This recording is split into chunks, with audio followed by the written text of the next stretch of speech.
ऊष्मागतिकी का हमारा द्वितीय नियम क्या कहता है तो सवा डेढ़ वीडियो एडिट नहीं है कि ऊष्मा को तो हम कंप्लीटली किस में बदल सकते हैं, कार्य में।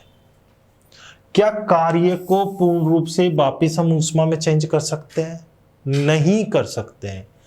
ऊष्मा को आप किस में बदल सकते हो, कार्य में। कार्य को क्या पूर्ण रूप से हम ऊष्मा में बदल सकते हैं? नहीं बदल सकते। इसी के लिए ऊष्मागतिकी का कौन सा नियम वर्क करते हैं, द्वितीय नियम। कौन सा नियम, द्वितीय नियम। और इस द्वितीय नियम के हमारे दो पार्ट्स है। पहला किसने दिया, केल्विन प्लांक ने।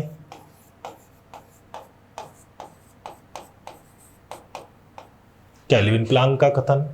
दूसरा था क्लासियस।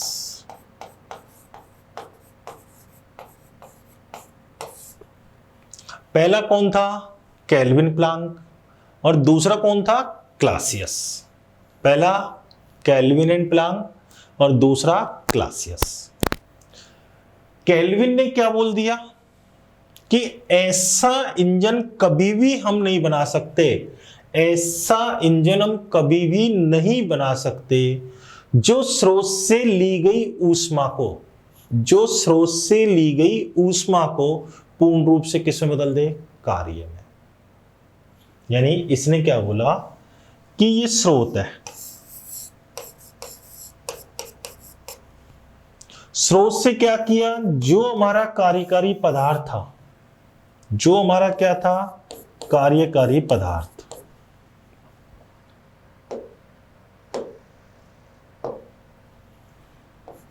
जो हमारा क्या था, कार्यकारी पदार्थ, इसने स्रोत से क्या ली, ऊष्मा, और बताया कि ये पूर्ण रूप से किसी में नहीं बदल सकती, कार्य में। यानी जो ऊष्मा है उसको हम कार्य में पूर्णतः नहीं बदल सकते। अरे ऐसे सोच लो, मैं कुछ खाता हूं पीता हूं, क्या पूर्ण रूप से कार्य में हो जाता है?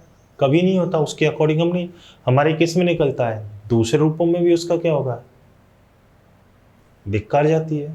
पसीना भी आता है पसीने के रूप में, क्लियर है, निकलता है वेस्टेज। दौड़ते हैं भागते हैं तो हमारी एनर्जी का भी क्या होता है, लॉस होता है। सेम हम गाड़ियों में क्या डालते हैं, पेट्रोल डालते हैं, डीजल डालते हैं, क्या कंप्लीटली यूज आता है, नहीं आता। उसका कुछ पार्ट्स हीट के रूप में क्या होता है, वेस्ट हो जाता है, धुआं निकलता है, डस्ट निकलती है, उसके फॉर्म में क्या हो रहा है, वेस्ट हो रहा है। तो हम जो भी ऊष्मा लेते हैं उस ऊष्मा का कुछ पार्ट्स तो क्या कर रहा है, कार्य। शेष जो बची है, बताया जाता है कि उसको किसको त्यागी जाती है, सिंक को। किसको, सिंक का, जो ही बताएंगे। ये है ऊष्मागतिकी का द्वितीय नियम का पहला पार्ट, जो किसने दिया था, केल्विन ने। किसने दिया, केल्विन ने। क्लियर है, क्लियर। दूसरा हम लेते हैं क्लासियस।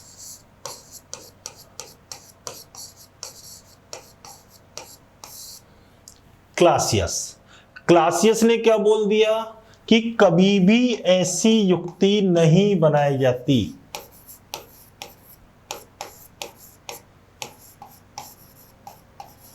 नहीं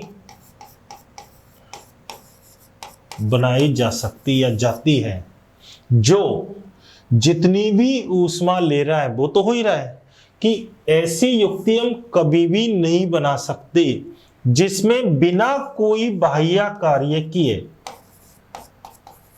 बिना कोई बाह्य कार्य किए, यानी बाहर से कोई भी कार्य नहीं किया, और ऊष्मा का प्रवाह स्वतः ही कम ताप से कहां हो जाए, अधिक की ओर। क्लासियस ने क्या बोल दिया कि ऐसी युक्ति मैं कभी भी नहीं बना सकता, ऐसी युक्ति में कभी भी नहीं बना सकता, न बन सकती है, जिसमें ऊष्मा स्वतः ही निम्न ताप से कहां चली जाए, उच्च ताप की ओर। क्या पॉसिबल है नहीं है। बाहर से क्या करना पड़ता है, कार्य। जैसे हम रेफ्रिजरेटर, प्रशीतक, एसी में देखते हैं, कंप्रेसर क्या करता है, वर्क करता है, वर्क करके हीट क्या होती है, ठंडी से कहां जाती है, गर्म की ओर, फिर गर्म चीज भी धीरे धीरे क्या होती जाती है, ठंडी हो जाती है। क्लियर है? ये किसने बोला था? क्लासियस ने। किसने बोला? क्लासियस। देखो एक बार,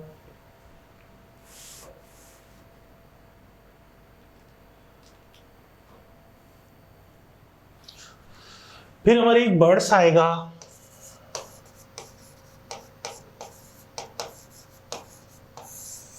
ऊष्मा इंजन। कि ऊष्मा इंजन होता क्या है? ऊष्मा इंजन होता क्या है? जो ऊष्मा ऊर्जा को किस में बदल रहा है? यांत्रिक ऊर्जा में। जो ऊष्मा ऊर्जा को यांत्रिक ऊर्जा में बदल दे उसे क्या कहते हैं हम? ऊष्मा इंजन। क्या बोलते हैं उसे? ऊष्मा इंजन। क्लियर है यहां तक? अब ऊष्मा इंजन के हम कितने पार्ट्स पढ़ते हैं? 3। ऊष्मा इंजन के कितने भाग हैं? 3। अब वो देखना है हमको कि वो पार्ट्स कौन कौन से हैं।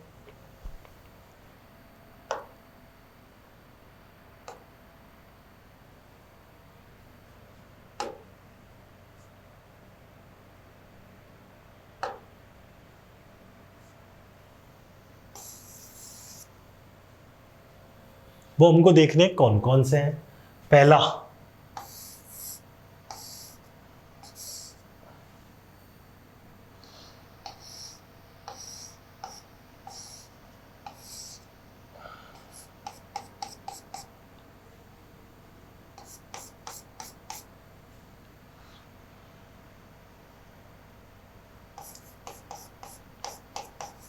स्रोत।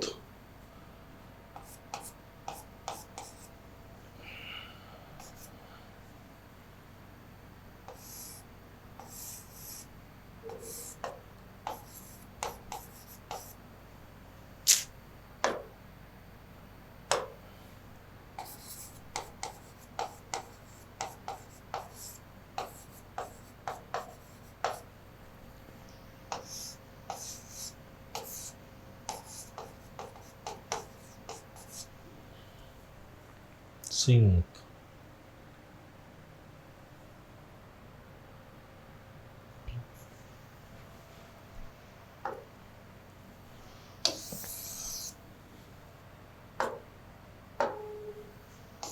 की विधियां ये मैं आपको पढ़ा चुका।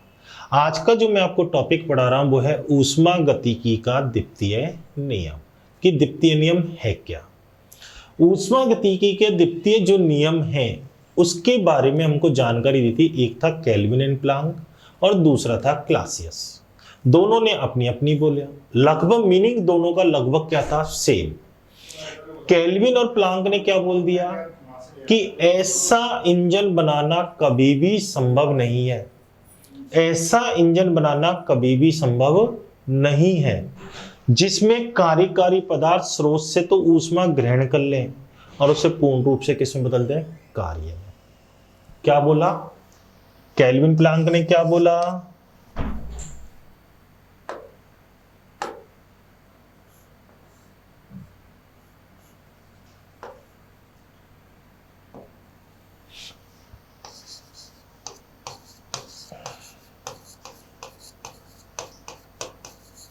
केल्विन प्लांक का कथन।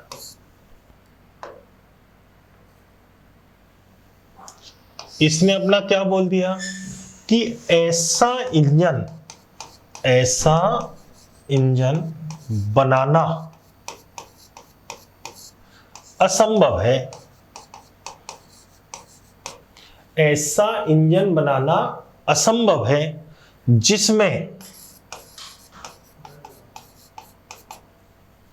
जिसमें स्रोत से जो भी ऊष्मा ली जाएगी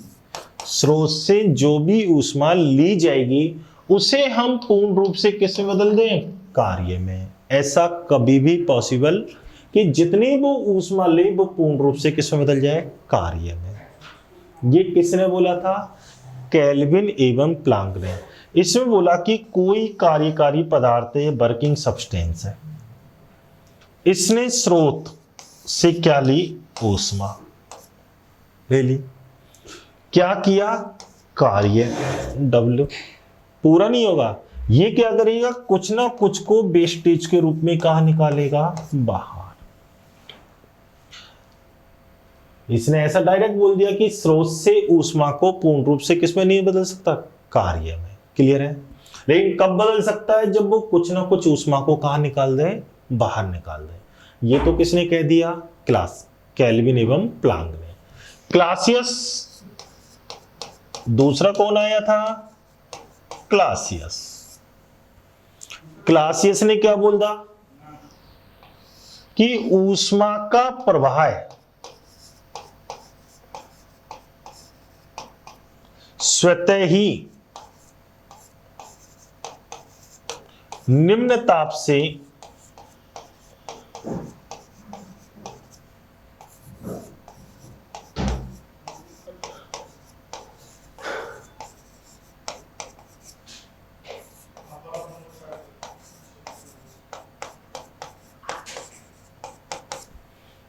ऊष्मा का प्रवाह स्वतः ही निम्न ताप से उच्च ताप की ओर नहीं होता। ऊष्मा को निम्न ताप से उच्च ताप की ओर प्रवाहित करने के लिए हमको बाहर से कोई ना कोई क्या करना पड़ेगा? कार्य।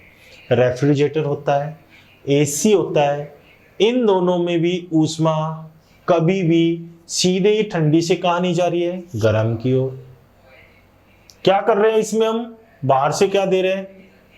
कार्य। किसी एक्सटर्नल सोर्स के द्वारा क्या किया जा रहा है? कार्य किया जा रहा है। क्लियर है? आगे दोनों पॉइंट समझ में? चलिए आगे बढ़ते हैं।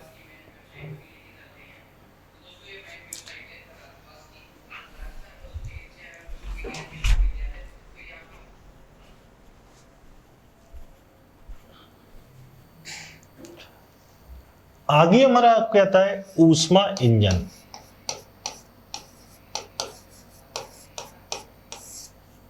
ऊष्मा इंजन किसे कहते हैं? जो हीट मींस ऊष्मा को किसमें बदल रहा है? ये वर्क में, यानी हम बोलते हैं इसे यांत्रिक कार्य में। जो ऊष्मा ऊर्जा को किसमें बदल दे? कार्य में बदल दे, वही हमारे लिए क्या कहलाएगा? ऊष्मा इंजन। ऊष्मा इंजन के मेनली कितने पार्ट्स होते हैं? 3। कितने पार्ट्स होते हैं? 3 पार्ट्स है। किसके? ऊष्मा इंजन। पहला सोर्स,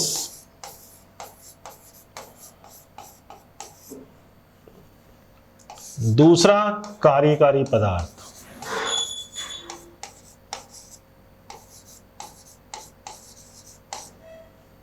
कौन सा है? कार्यकारी। और जो हम तीसरा यूज लेते हैं,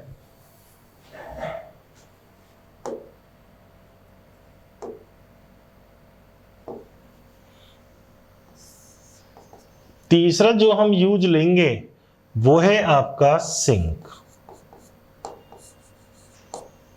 कौन सा है? सिंक। जो हमारा स्रोत है,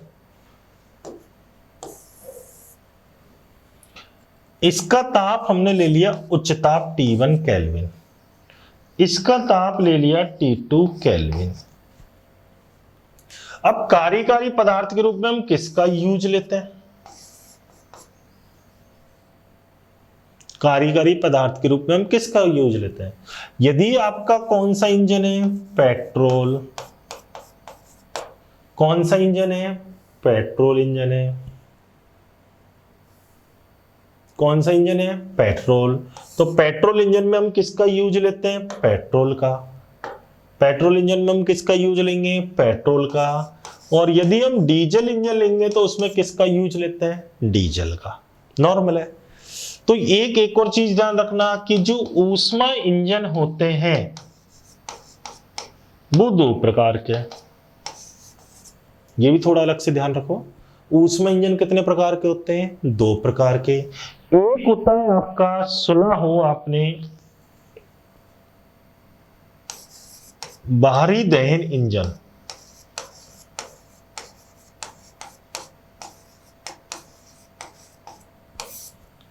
जिसमें कार्यकारी पदार्थ को बाहर की ओर क्या किया जाता है, जलाया जाता है। जैसे आपने देखा होगा भाप इंजन,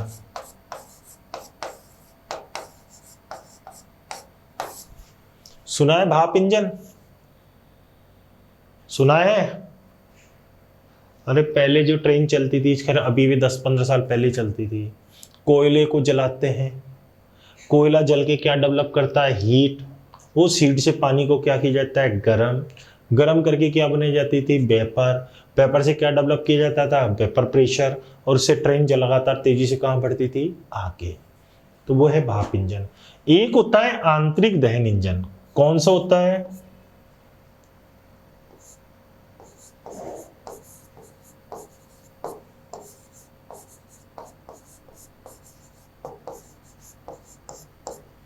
और आंतरिक दहन इंजन जिसके एग्जाम्पल मैंने बताया था पेट्रोल इंजन, जिसके एग्जाम्पल आपको मैंने बताया था डीजल इंजन। तो आंतरिक दहन इंजन कौन सा है, पेट्रोल इंजन भी होता है, डीजल इंजन। पेट्रोल इंजन में हम पेट्रोल का यूज करेंगे, डीजल इंजन में हम किसका यूज करेंगे, डीजल का यूज। आगे दोनों कोई प्रॉब्लम है, क्लियर है? अब हमारा वापिस लेते हैं कि ऊष्मा इंजन के मैंने आपको बताए थे 3 पार्ट्स। ऊष्मा इंजन के मैंने आपको 3 पार्ट्स बताए थे। पहला बताया था स्रोत, दूसरा बताया था कार्यकारी पदार्थ, तीसरा क्या बताया था आपको, सिंक। 3 बताए थे। कौन कौन सा, स्रोत, कार्यकारी पदार्थ और सिंक।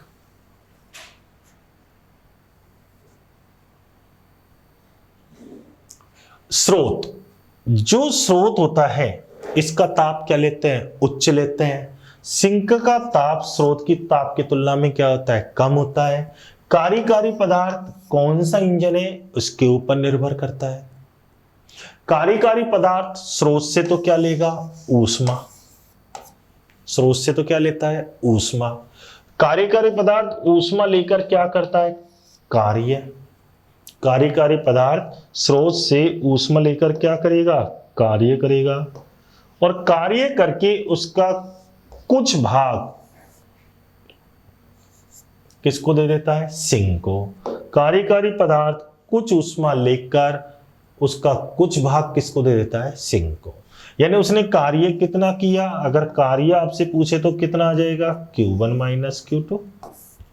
ये इसने क्या किया है, कार्य किया है। समझ में आ गया?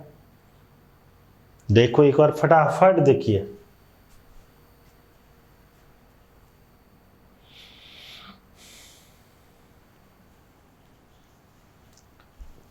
चले तो आगे, चलिए, सॉरी।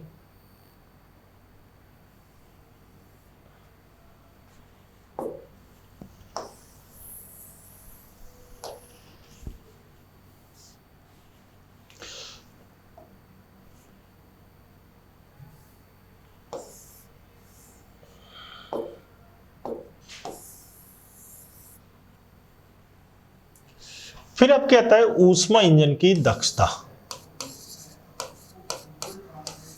ईटा।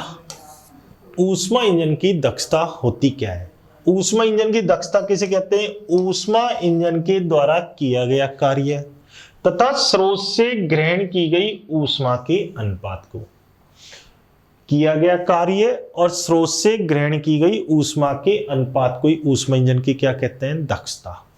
तो eta equal to Q1 minus Q2 upon Q1, या ईटा इक्वल टू क्या लिख सकते हैं, 1 माइनस Q2 बाई Q1। यदि आप परसेंटेज में निकालना चाहते हो, परसेंटेज में निकालने के लिए क्या करेंगे,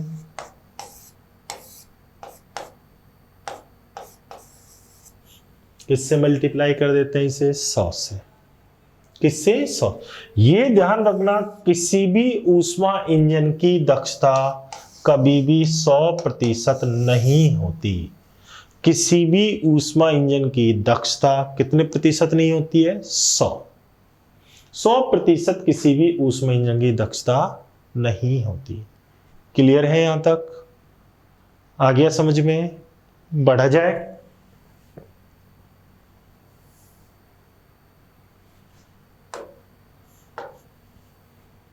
अब हम आगे लेते हैं। ऊष्मा इंजन की दक्षता हो गई आपकी आदर्श।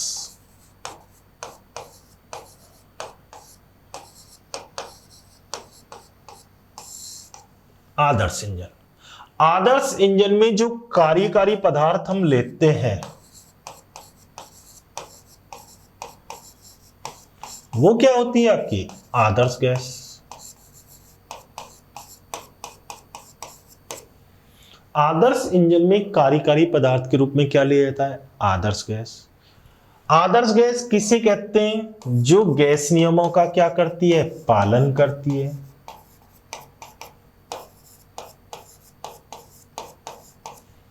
ऐसी गैस जो गैस नियमों का क्या करे पालन करे उसे हम किस नाम से जानते हैं आदर्श गैस।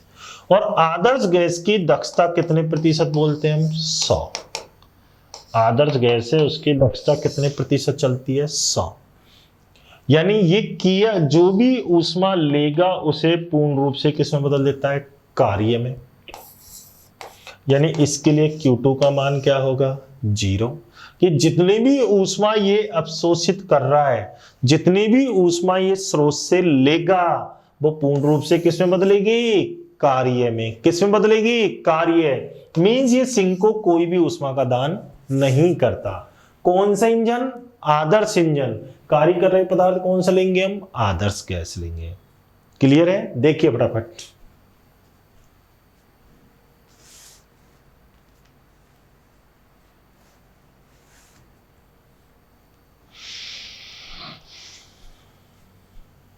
अच्छा एक और चीज थोड़ा ध्यान रखना कि जो ये दक्षता है अगर कोई पूछे कि ये कैसी राशि है विमाहीन। कैसी राशि है मात्रकहीन। न तो इसकी कोई विमा होती है न ही कोई मात्रक होता है। दक्षता कैसी राशि है विमाहीन। दक्षता कैसी राशि है मात्रकहीन। ये आ गया उसमें। अब हमारे चैप्टर का जो मेन टॉपिक है कौन सा है कार्नो इंजन। कौन सा है कार्नो इंजन।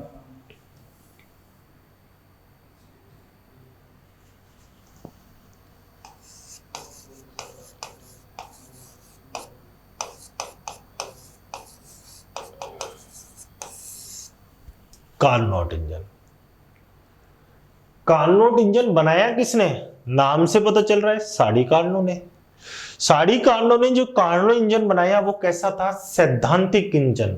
प्रायोगिक रूप नहीं था। कैसा था सैद्धांतिक काल्पनिक बोल दीजिए। और बताया कि इसकी दक्षता कितने प्रतिशत होती है 100%। इसमें कार्यकारी पदार्थ इसने क्या लिया था आदर्श गैस। इस इंजन के कितने भाग थे टोटल 4। कितने भाग थे 4। पहला इसने लिया था स्रोत। कौन सा लिया था स्रोत। दूसरा कौन सा लिया सिंक। तीसरा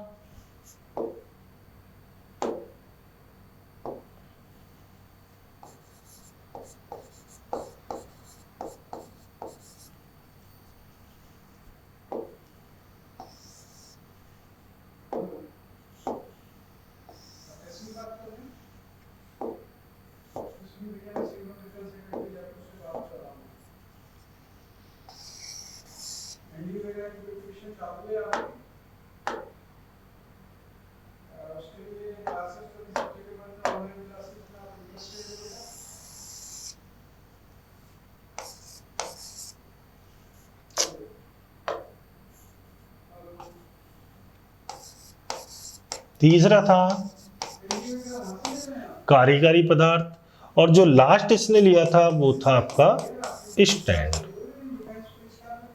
स्रोत जिसका ताप उच्च होता है, जिसका ताप बहुत ज्यादा होता है वो क्या कहलाता है स्रोत। इसकी ऊष्माधारिता क्या ली गई अनंत।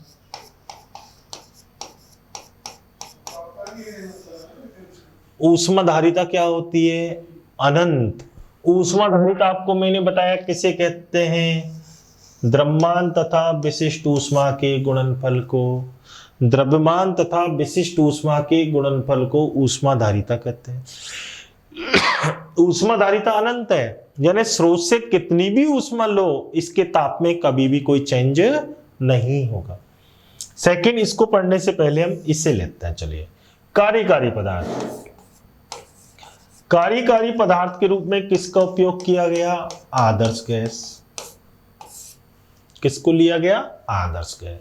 सिंक, इसका ताप ले लिया T2 केल्विन। सिंक का ताप कितना लिया? T2 kelvin. कितना लिया? T2 kelvin. ऊष्माधारिता इसकी भी क्या थी? अनंत। ऊष्माधारिता इसकी भी क्या थी? अनंत। यानी कार्यकारी पदार्थ से सिंक कितनी भी ऊष्मा ले इसके ताप के मान में कभी कोई परिवर्तन नहीं होता है। Last, stand. स्टैंड है क्या? कि जब कार्यकारी पदार्थ का उपयोग स्टैंड पर रखकर किया जाएगा हमेशा रुद्रोष प्रक्रम संपन्न होगा। क्यों होगा? क्योंकि स्टैंड पूर्णतः किसका बना है? कुचालक का। न तो ये ऊष्मा लेगा न ऊष्मा देगा। तो देखिए, सबसे पहले लेते हैं हम स्रोत।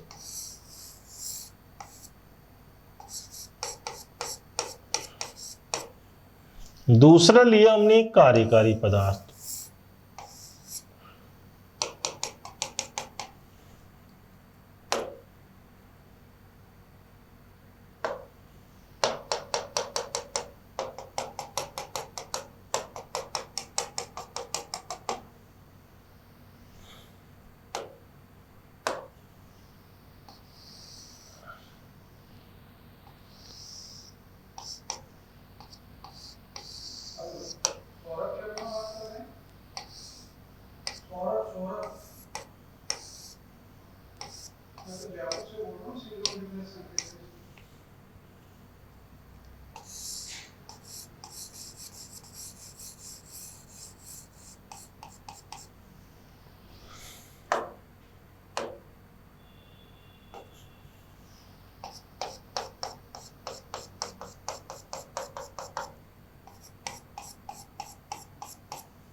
ये टोटल हमने 4 भाग बना दिए हैं जो आप बोर्ड पर देख रहे हो।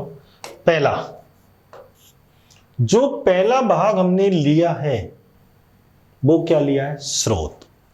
स्रोत जिसका ताप हमने क्या बताया था? T1 kelvin. ऊष्माधारिता क्या बताई थी? अनंत। कि कार्यकारी पदार्थ इससे कितनी भी ऊष्मा ले इसके ताप में कोई परिवर्तन नहीं होता।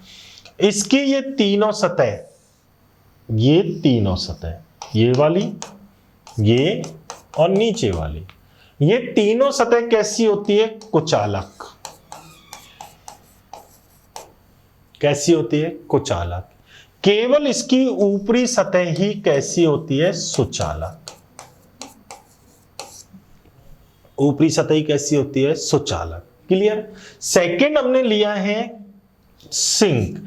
इसका ताप लिया T2 केल्विन। ऊष्माधारिता क्या ली? अनंत।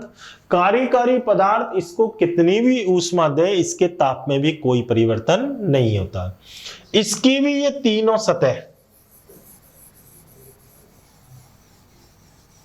कैसी होती है? कुचालक। जबकि ऊपरी सतह कैसी होती है इसकी? सुचालक। ये सब कैसी है? कुचालक। और जो स्टैंड है इसकी सभी सतह, चारों ही सतह पूर्णतः किसकी बनी होती है? कुचालक पदार्थ की। क्लियर है यहां तक? लास्ट, कार्यकारी पदार्थ। कार्यकारी पदार्थ, कार्यकारी पदार्थ को एक बेलनाकार किस में ले लिया? पिस्टन में। किस में लिया हमने? एक बेलनाकार पिस्टन में, जिसकी निचली सतह जो ये वाली सतह है ये तो कैसी होती है? सुचालक। जबकि बाकी सतह, ये जितनी भी सतह है ये जितनी भी सतह है, ये वाली कोई सी भी, ये जितनी भी सतह है, फर्स्ट, सेकंड, थर्ड और ये पिस्टन, ये पूर्णतः किसके बने होते हैं? कुचालक पदार्थ के। किसके बने होते हैं? कुचालक के। किसके बने होते हैं? कुचालक पदार्थ। क्लियर है? कार्यकारी पदार्थ में के रूप में आदर्श गैस का उपयोग करते हैं, जो गैस नियमों का क्या करती है? पालन। इसकी केवल निचली सतह कैसी होती है? सुचालक। बाकी सब कैसी होती है? कुचालक। जो हमारा स्रोत है और सिंक है, इसकी केवल ऊपरी सतह सुचालक है, बाकी सब कैसी होती है? कुचालक। स्रोत का ताप उच्च होता है, जबकि सिंक का ताप स्रोत के ताप की तुलना में कम होता है। स्रोत की ऊष्माधारिता अनंत होती है, सिंक की भी कितनी होती है? अनंत। स्रोत से कितनी भी ऊष्मा ले, इसके ताप में कोई परिवर्तन नहीं होगा। सिंक को कितनी भी ऊष्मा दे, इसके ताप में कोई परिवर्तन नहीं होगा। क्लियर? चलिए, ये तो यहां तक आ गए हैं। हम पढ़ते हैं कार्नोट चक्र है क्या। कार्नोट चक्र को समझने के लिए हम एक ग्राफिकल मेथड लेते हैं। इधर लिया मैंने दाब और एक्स एक्सिस पर ले लिया आपका आयतन। ध्यान से समझना, हमने क्या किया, जो आपने ऊपर देखा हो, सबसे पहले ये कार्यकारी पदार्थ है। इस कार्यकारी पदार्थ को लिया और किसके ऊपर रख दिया? स्रोत के ऊपर। किसके ऊपर रखा? स्रोत। तो उससे क्या होगा कि कार्यकारी पदार्थ स्रोत से लगातार क्या लेगा? ऊष्मा। ऊष्मा लेगा तो हमको पता है उसके ताप में क्या होनी चाहिए? वृद्धि। अरे ये तो आप भी जानते हो, जब ऊष्मा लेगा तो ताप बढ़ेगा। लेकिन जो ऊष्मा कार्यकारी पदार्थ ने ली, वो ऊष्मा कहां चली जाएगी? वो पिस्टन के ऊपर क्या लगाएगा? प्रेशर लगाएगा, वर्क करेगा, और पिस्टन लगातार कहां उठेगा? ऊपर। यानी जो भी ऊष्मा ले रहा है वो पूर्ण रूप से किसे बदल रहा है? कार्य में। और उसका ताप हमेशा क्या रहेगा? T1 ही रहेगा, उससे ज्यादा होने नहीं देगा, क्योंकि जितनी ज्यादा ऊष्मा लेता जाएगा उतनी तेजी से जल्दी जल्दी क्या करता रहेगा? वो कार्य। क्लियर? तो ये कौन सा प्रक्रम हुआ? ताप क्या रह रहा है? नियत। क्योंकि कार्यकारी पदार्थ का ताप स्रोत के ताप की क्या है? बराबर। क्योंकि उससे ज्यादा उसको जो भी ऊष्मा मिल रही है उसको किसे बदल रहा है? वो लगातार कार्य में। क्लियर? और इसके कारण आप देखोगे कि जब वो ऊष्मा लेता है, जब वो ऊष्मा लेगा तो उसके आयतन में लगातार क्या होगी? वृद्धि। क्योंकि पिस्टन को कहां मूव करा रहा है? ऊपर। तो आयतन लगातार क्या होगा? बढ़ेगा। और आयतन बढ़ेगा तो दाब के मान में क्या होगी? कमी होगी। तो ये प्रारंभिक स्टेज ले ली ए। ये स्टेज मैंने कौन सी ले ली आपकी? बी। ए स्टेज जो स्टार्टिंग स्टेज थी,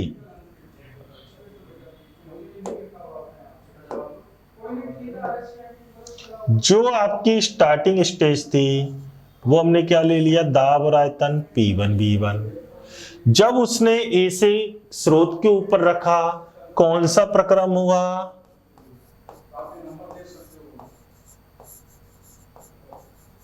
समतापी प्रक्रम। कौन सा प्रक्रम? समतापी। ताप कितना है? T1 kelvin.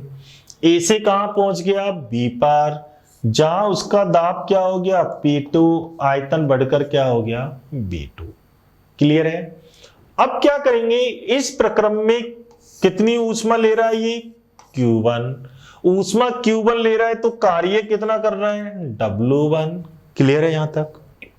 चलिए सेकंड, फिर आते हैं हम पीछे वापस। अब क्या करेंगे? जो कार्यकारी पदार्थ को स्रोत के ऊपर रखा था, उसे स्रोत के कांटेक्ट से हटा देंगे और किसके ऊपर रख देंगे? स्टैंड पर। यानी अब इसको किसके ऊपर रखेंगे? हम स्टैंड पर। क्लियर? किसके ऊपर से? स्रोत के संपर्क से हटाएंगे और किसके ऊपर रखेंगे? हम स्टैंड। जैसे हम उसे स्टैंड पर रखेंगे, स्टैंड कुचालक है। कुचालक होने के कारण कार्यकारी पदार्थ न तो ऊष्मा देगा न ऊष्मा लेगा। जब न ऊष्मा देगा न ऊष्मा लेगा तो कौन सा प्रक्रम होगा? रुद्रोष प्रक्रम। और रुद्रोष प्रक्रम में हमको पता है दाब में भी चेंज होता है, आयतन में भी चेंज होता है और ताप में भी चेंज होगा, यानी तीनों चीजें बदलेगी। क्लियर है? अब जो उसकी इंटरनल एनर्जी है, जो अंदर की ऊष्मा है, उसके द्वारा लगातार वो क्या करेगा? कार्य। और पिस्टन को पुनः धीरे धीरे कहां धक्का देगा? बाहर। यानी आयतन में वापस कुछ ना कुछ क्या होगी? वृद्धि। तो हमने क्या किया? आयतन में क्या दर्शा दी?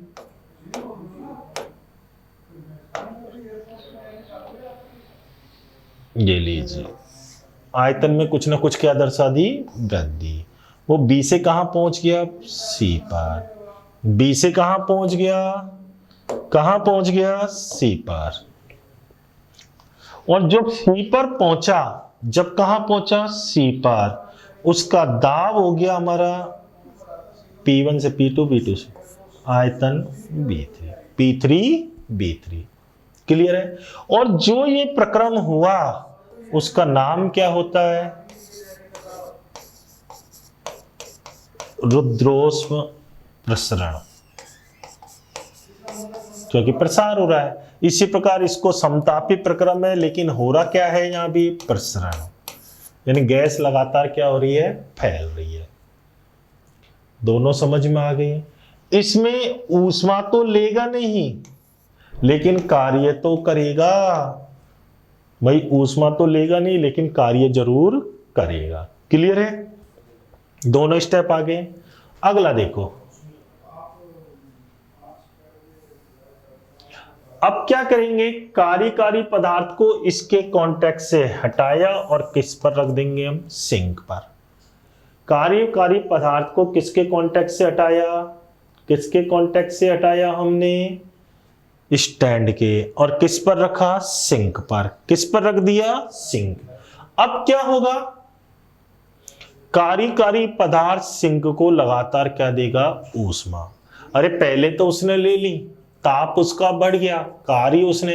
अब उल्टा होगा, सिंक लगातार कार्यकारी पदार्थ से क्या लेगा? ऊष्मा। कब तक लेता रहेगा? जब तक कि कार्यकारी पदार्थ का ताप उसके ताप की क्या हो रहा है? बराबर।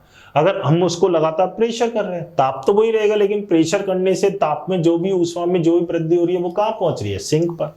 तो इसके कारण आयतन में थोड़ी बहुत क्या होगी? कमी। आयतन में क्या होगी? कमी। वो ए से बी गया, बी से सी, सी से कहां गया? डी पर। इस जगह पहुंच गया। इस जगह क्या हो गया? ये तो मान ले P4 हो गया, आयतन क्या हो गया? B4। अब दाब बढ़ेगा, लेकिन आयतन क्या होगा? घटेगा। किस पर रखा है? सिंक पर। ताप क्या चल रहा है? समान। तो कौन सा प्रक्रम है ये भी? समतापी, आइसोथर्मल। क्या हो रहा है? संपीड़न। तो समतापी संपीड़न। यहां तक आ गया। क्या इसमें कोई ऊष्मा ले रहा है या दे रहा है? यस, सिंक को वो ऊष्मा दे रहा है। ये हम मान लेते हैं Q2। कितनी ऊष्मा दे रहा है? Q2। तो कार्य उसको कितना करना पड़ रहा है? W3। क्लियर है? लास्ट, पुनः हम कार्यकारी पदार्थ को किस पर रखेंगे? स्टैंड पर। पुनः पिस्टन को कहां दबाते रहेंगे? अंदर, जब तक कि वो अपनी कौन सी अवस्था को प्राप्त नहीं कर ले? जो उसकी प्रारंभिक अवस्था थी। जैसा था वही अवस्था को गेन नहीं कर ले। जैसा था उसी अवस्था को गेन नहीं कर। और ये अवस्था कौन सा प्रक्रम होगा? रुद्रोष। क्या होगा? संपीड़न। क्या चेंज होगा? कि इसमें तो ताप हमेशा क्या रहेगा? समान, लेकिन इसमें वापस ताप में क्या होगी? वृद्धि। यानी ताप T2 से वापस क्या आ जाएगा? T1। तो ध्यान रखना, सबसे पहले कौन सा प्रक्रम? समतापी। दूसरा रुद्रोष, फिर समतापी, फिर रुद्रोष। पहला जो समतापी प्रसरण होगा वो होगा, प्रक्रम होगा प्रसरण। प्रसरण मींस आयतन में क्या होगी? वृद्धि। B1 से क्या हो गया? B2। आयतन बढ़ेगा तो दाब क्या होगा? घटेगा। इसमें जो भी ऊष्मा लेगा किसमें बदलेगी? कार्य में बदलेगी। सेकंड क्या होगा? स्टैंड पर रखेंगे। स्टैंड पर रखेंगे, वो कोई भी ऊष्मा नहीं लेगा, लेकिन क्या करना पड़ेगा उसको? कार्य। क्लियर है? तो ये टोटल कितने प्रक्रम में हमारे? 4 आ गया। अब यदि आपसे पूछा जाए इस चक्रीय प्रक्रम में कार्य की क्या करो? गणना। किसकी गणना करनी है? कार्य। कार्य हम जानते हैं, कुल कार्य क्या होगा? W1 W2 W3 W4, यही होगा। पहला प्रक्रम कौन सा है? समतापी, जिसमें कार्य का फॉर्मूला बता रखा है 2.303 NR। ताप कितना है? T1। लॉग बेस क्या हो जाएगा? 10 B2/B1। ये तो पहले का हो गया। दूसरा कौन सा प्रक्रम है? रुद्रोस। उसमें मैंने आपको कार्य बता रखा है NR gamma -1 T1 -T2। Clear. तीसरे में संपीड़न हो रहा है, आयतन में क्या हो रही है? कमी। कमी के लिए हम डायरेक्ट क्या ले लें? माइनस में हो जाएगा कार्य, क्योंकि अब निकाय पर कार्य हो रहा है। निकाय पर कार्य हमेशा कैसा होता है? Negative. 2.303 NR T1 log base 10 B3/B4, plus को माइनस। फिर रुद्रोस संपीड़न वापिस क्या आ जाएगा? Minus NR gamma -1 T1 -T2। ये तो आपस में क्या हो जाएगा? कैंसिल। यहां जो कॉमन आ रहा है उसको क्या ले लो? Common.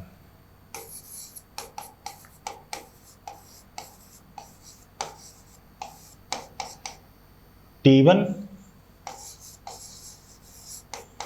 log base 10 B2/B1 -T2 log base 10 B3/B4। Clear. जब इसको सॉल्व करते हैं, अब सॉल्यूशन नहीं करूंगा, जब हम इसको क्या करेंगे? सॉल्व, इस वाली वैल्यू को और इसको, ये आंसर आपके आ जाएगा 2.303 NR T1 -T2 log base 10 B2/B1 लिख दो, चाहे B3/B4, और B2/B1 को P1/P2 भी लिख सकते हैं।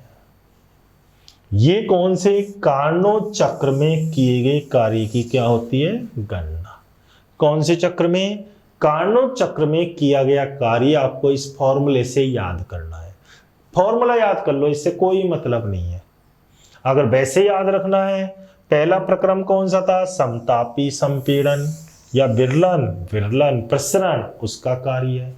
दूसरा हमने कौन सा पढ़ा था? दूसरा कौन सा पढ़ा? रुद्रोष्म, ये रुद्रोष्म का कार्य है। किसका कार्य है? रुद्रोष्म। तीसरा हमने कौन सा है? तीसरा समतापी संपीड़न। चौथा कौन सा है आपका? रुद्रोष्म संपीड़न। सॉल्व करके ये आंसर निकाल लो। क्लियर। देखो फटाफट।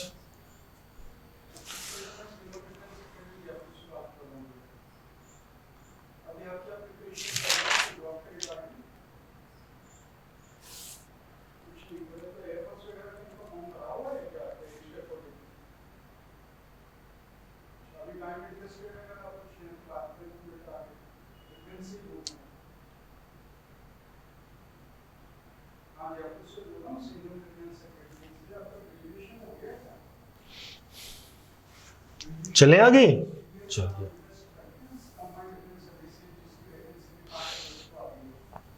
फिर हम वापस आते हैं पीछे।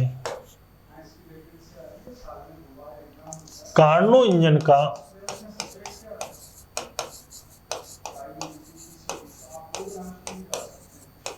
कार्नो इंजन की दक्षता।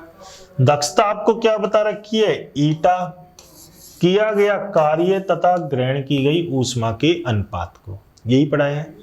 या फिर हम इसको लिखते हैं Q1 - Q2/Q1, या फिर हम इसको लिखते हैं 1 - Q2/Q1। जब स्टेडी परसेंटेज में करते हैं, किसमें? परसेंटेज में। किससे मल्टीप्लाई हो जाएगी वैल्यू? 100 से। मल्टीप्लाई किससे कर देते हैं? 100 से। 100 से। अगर हम चाहते हैं कि हम W की वैल्यू रखें, अगर बिना परसेंटेज ले लें पहले एक बार, 2.303 NR T1 - T2 log base 10 B2/B1 upon 2.303 NR T1 log base 10 V2 by V1। ये स्रोत से ग्रहण की गई ऊष्मा। कैंसिल कैंसिल कैंसिल कैंसिल, यही होगा। क्या आएगा ईटा का मान? T1 minus T2 upon T1 means 1 minus T2 upon T1।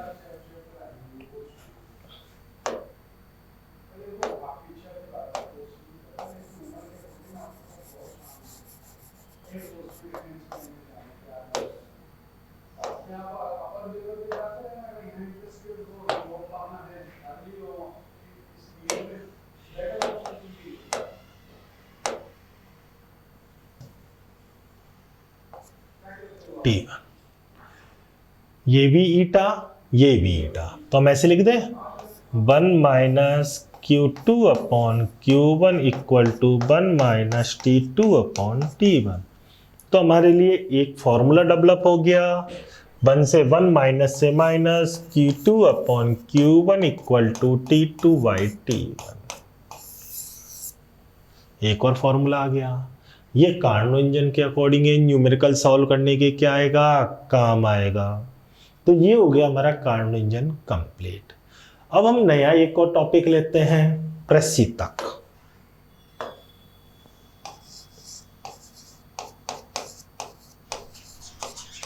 प्रशीतक, प्रशीतक यानी रेफ्रिजरेटर। रेफ्रिजरेटर में ऊष्मा कहां जाती है? निम्न ताप से कहां जाती है? उच्च ताप की ओर। निम्न ताप से कहां भेजते हैं? उच्च ताप की ओर। इसमें प्रशीतक में क्या होगा? जो कार्यकारी पदार्थ है, जो कार्यकारी पदार्थ है, सिंक से तो ऊष्मा लेगा लेकिन स्रोत को ऊष्मा देगा। सपोज करो सिंक से इसने कितनी ऊष्मा ली? Q2। सिंक से कितनी ऊष्मा ली? Q2। स्रोत को कितनी ऊष्मा दी? Q1। स्रोत को कितनी ऊष्मा दी? Q1। लेकिन बाहरी स्रोत के द्वारा इस पर कितना कार्य करना पड़ेगा? W। क्योंकि हम पढ़ चुके हैं ऊष्मा का प्रवाह स्वतः ही निम्न ताप से कहां नहीं होता? उच्च की ओर। बाहर से क्या करना पड़ेगा? कुछ ना कुछ कार्य। जब कार्य करोगे तभी ये ऊष्मा ठंडी से कहां जाएगी? गर्म की ओर। अन्यथा इसका प्रवाह कभी भी पॉसिबल नहीं। अरे एसी चलाते हैं, एसी के कारण क्या होता है? रूम को ठंडा करते हैं। कैसे होता है? क्या लगता है? कंप्रेसर वर्क करता है, करेगा, प्रेशर देता है, उसके कारण लगातार गर्म चीज क्या होती है? ठंडी। फ्रीज में भी कंप्रेसर क्या करता है? वर्क करता है। आ गया। तो प्रशीतक में क्या होगा कि सिंक से तो ऊष्मा ली जा रही है, स्रोत को ऊष्मा दी जा रही है। इस प्रोसेस में कार्यकारी पदार्थ के ऊपर बाहर से क्या करना पड़ता है? कार्य। क्लियर है? अब जिस प्रकार हम कार्नो इंजन के लिए किसका यूज लेते थे? ईटा। कार्नो इंजन की दक्षता। वैसे ही प्रशीतक रेफ्रिजरेटर के लिए हम किसका यूज लेंगे? इसके पुनरुत्पादन गुणांक।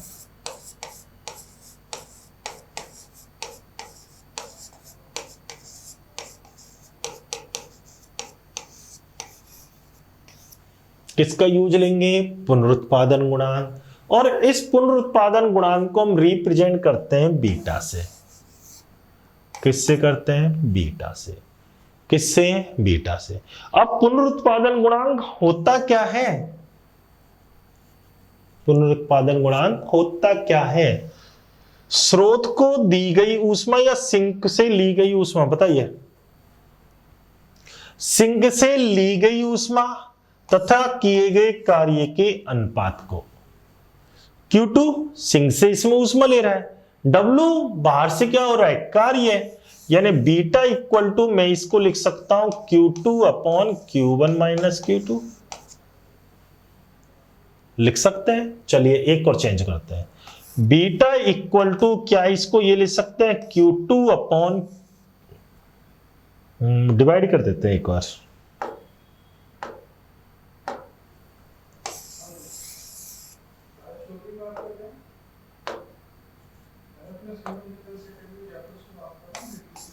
मैंने क्या किया, ऊपर नीचे Q1 से डिवाइड किया, Q2 upon Q1 1 minus Q2 upon Q1।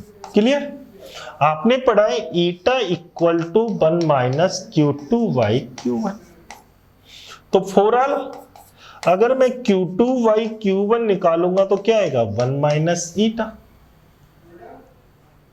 इसको इधर ले लेते हैं, इसको इधर, तो बीटा इक्वल टू क्या आ जाएगा, 1 माइनस ईटा अपॉन ईटा। आएगा नहीं आएगा?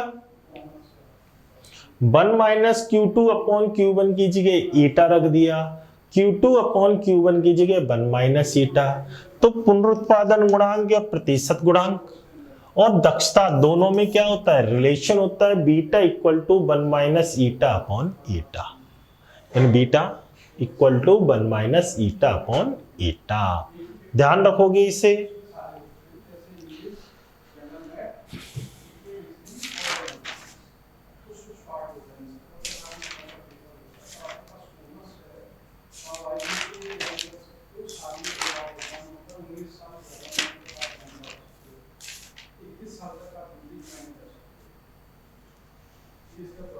चलिए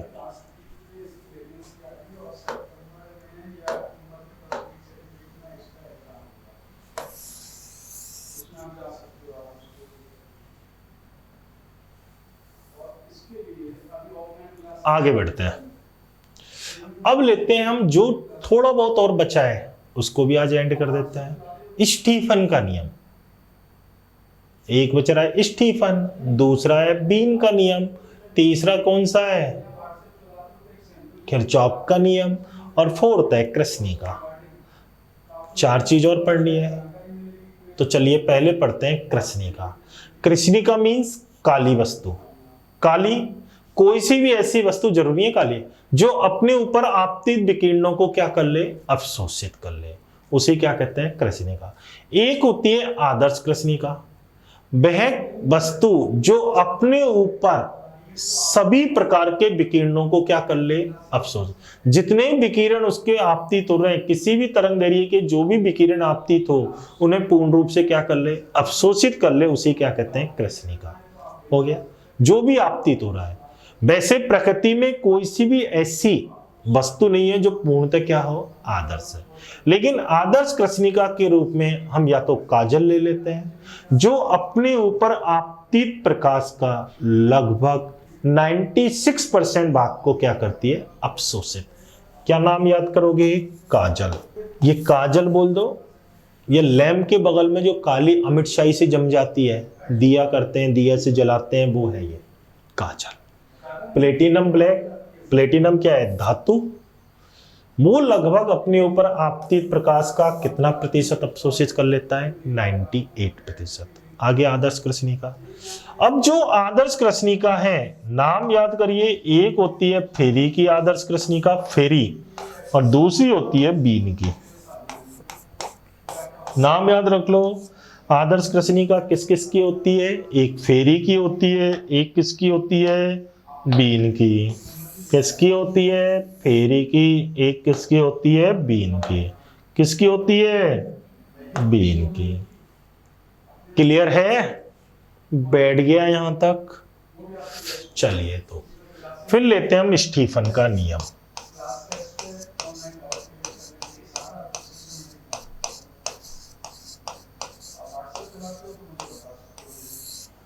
स्टीफन का नियम। स्टीफन ने बोला किसी भी वस्तु के एकांक पृष्ठ क्षेत्रफल के द्वारा एकांक समय में उत्सर्जित विकिरण की मात्रा उस वस्तु के परम ताप की चतुर्थ घात के क्या होती है, समानुपाती। लेकिन जो वस्तु इसने ली वो क्या ली थी, कृष्णिका। कौन सी वस्तु ली, कृष्णिका। कि कृष्णिका के एकांक क्षेत्रफल के द्वारा एकांक समय में उत्सर्जित विकिरण की मात्रा उसके ताप की कौन सी घात के, चौथी घात की क्या होती है, चतुर्थ घात की क्या होती है, समानुपाती। और इस समानुपाती साइन को हटाया, एक कांस्टेंट डाला सिग्मा।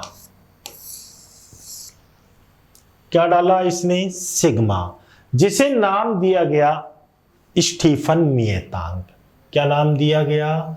स्टीफन नियतांक। नियतांक है तो इसकी कोई ना कोई क्या होती है? वैल्यू भी होती है, जो ही बताएंगे। फिर अब बाद में एक और साइंटिस्ट आ गया, बोल्ट्जमान।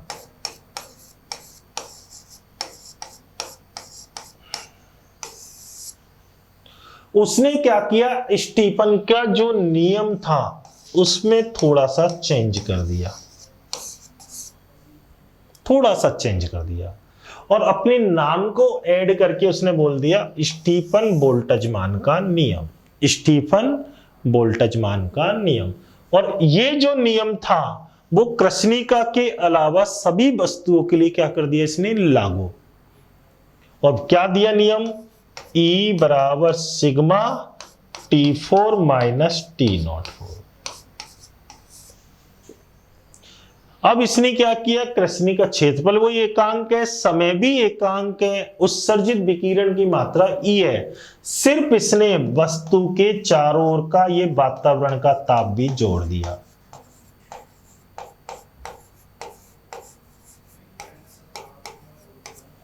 किसको जोड़ दिया? वातावरण का परम ताप। ये तो जिस वस्तु की स्टडी करते हैं उसका ताप है, और ये किसका इसने ऐड कर दिया? वातावरण के परम ताप को इसमें क्या कर दिया? ऐड कर दिया। E बराबर सिग्मा T4 माइनस T04। ये किसने ऐड किया? बोल्ट्जमान ने।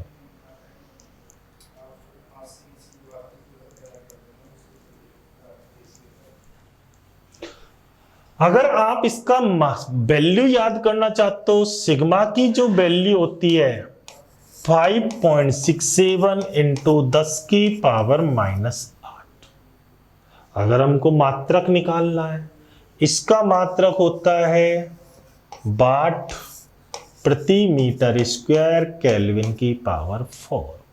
वाट प्रति मीटर स्क्वायर केल्विन की पावर 4।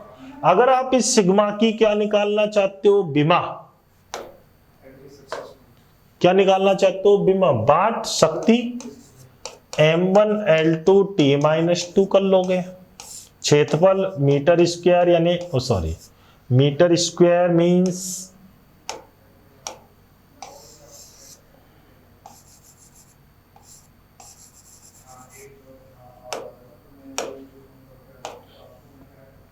मीटर का क्या हो गया? L2। केल्विन का क्या हो गया? K4। सॉल्व कर लो। m1L0 T-2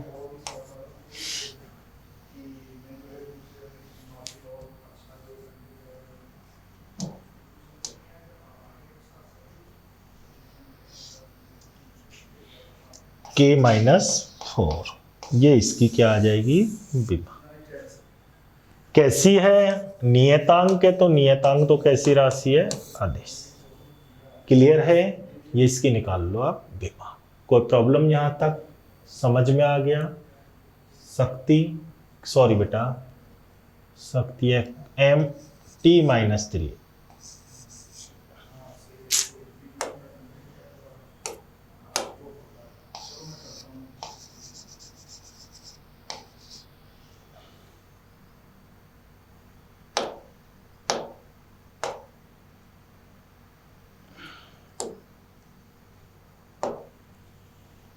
ये तो हो गया T-3, तो ये चेंज हो जाएगा।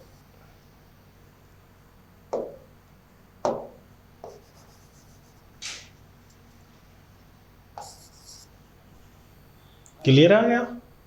चलिए आगे बढ़ते हैं।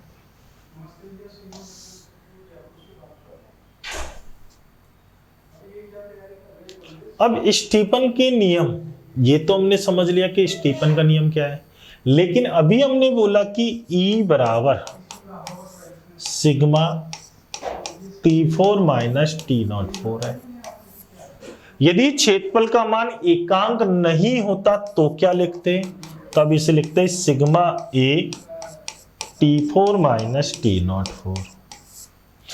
यदि समय भी एकांक नहीं होता तो क्या लिख देते, sigma A E T T4 minus T04।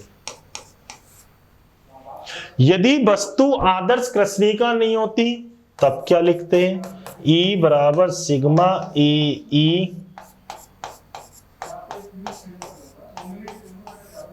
ई को बोलते हैं उत्सर्जकता।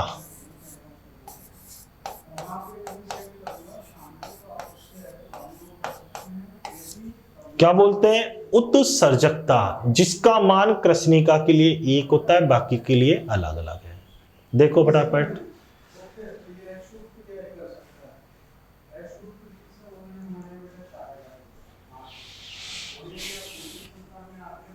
चलिए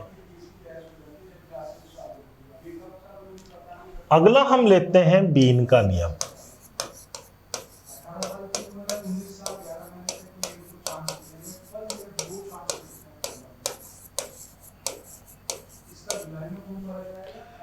इस नियम के द्वारा तारे, सूर्य, इनके तापमान की गणना की जाती है।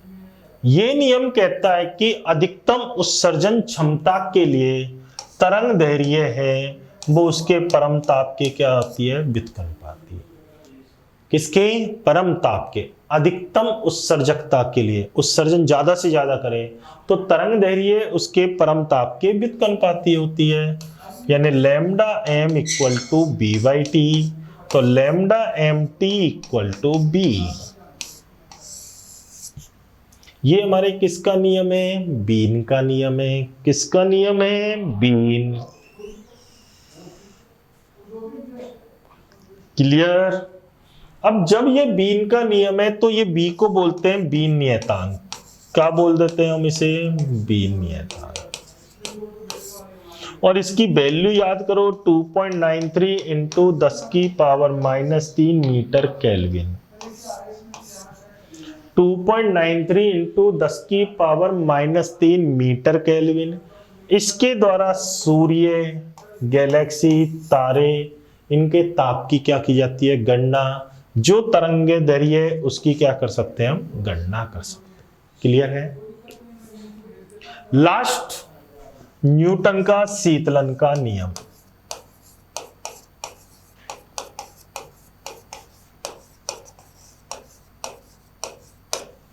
न्यूटन का शीतलन का नियम किसने, नाम से पता चल रहा है न्यूटन ने दिया। इसने बोला किसी वस्तु के शीतलन की दर, शीतलन की दर मीन्स ठंडा होने की दर। किसी वस्तु के शीतलन की दर वस्तु तथा वातावरण के तापों के अंतर, यानी तापांतर की क्या होती है, समानुपाती। किसके समानुपाती, तापांतर के, यानी R proportional T minus T0। या ऊष्मा हास्य की दर, ऊष्मा हानि की दर, ऊष्मा हानि की दर को बोलते हैं dQ/dt। जब समानुपाती है तो T माइनस T0। हास रो रहा है, कमी हो रही है, तो हम कौन सा साइन यूज ले सकते हैं, माइनस का। या dQ/dt माइनस में इक्वल टू K, एक कांस्टेंट डाल दिया, T माइनस T0। या आप ऐसे लिख सकते हो dQ/dt इक्वल टू माइनस का K, T minus T0। Clear. अगर हम इसको करना चाहें आगे,